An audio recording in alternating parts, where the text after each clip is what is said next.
అందరికీ నమస్కారం అండి. నా పేరు దివ్య. నా బిడ్డ పేరు చారువిక్టేజ్ అండి. మాది మండపేట అండి. కొద్ది నెలలుగా బాబుకు ఒంట్లో బాగాలేదని సన్ రైజ్ హాస్పిటల్కి తీసుకెళ్తే, మండపేట సన్ రైజ్ హాస్పిటల్కి తీసుకెళ్తే బాబుకి బ్లడ్ తగ్గిపోయింది, ప్లేట్లెట్ తగ్గిపోయింది, సీరియస్ కేసు. రాజమండ్రి సురక్షకు తీసుకెళ్ళిపోమన్నారండి. బాబునైతే రాజమండ్రి సురక్షకు తీసుకెళ్ళాము.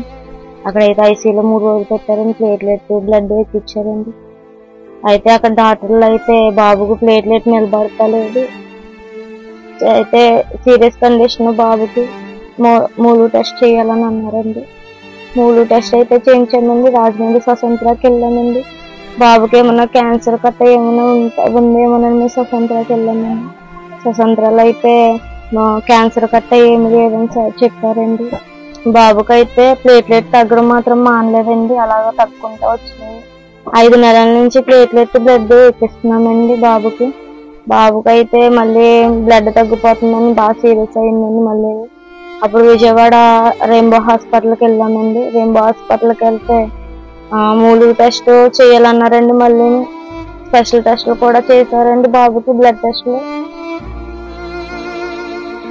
బిడ్డకి మూడు మార్పులు చేయించాలని చెప్పారండి.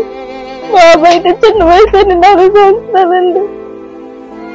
మాకైతే బాబుకి ఇక్కడ మండపేటలో ట్రీట్మెంట్ చేయించుకున్నాం. రాజమండ్రిలో ట్రీట్మెంట్ చేయించడం వల్ల 4 లక్షలు అయిపోయాయండి బాబుకి. ఇప్పుడైతే నేను బోన్ మ్యారో ట్రాన్స్ప్లాంటేషన్ అనేది చేయాలంటున్నారండి. దానికి 20 లక్షల నుంచి 30 లక్షల వరకు ఉంటుందని చెప్తున్నారండి. మేమైతే పేదవారమండి, మాకు ఎటువంటి స్థితి లేని పరిస్థితి అనమాట.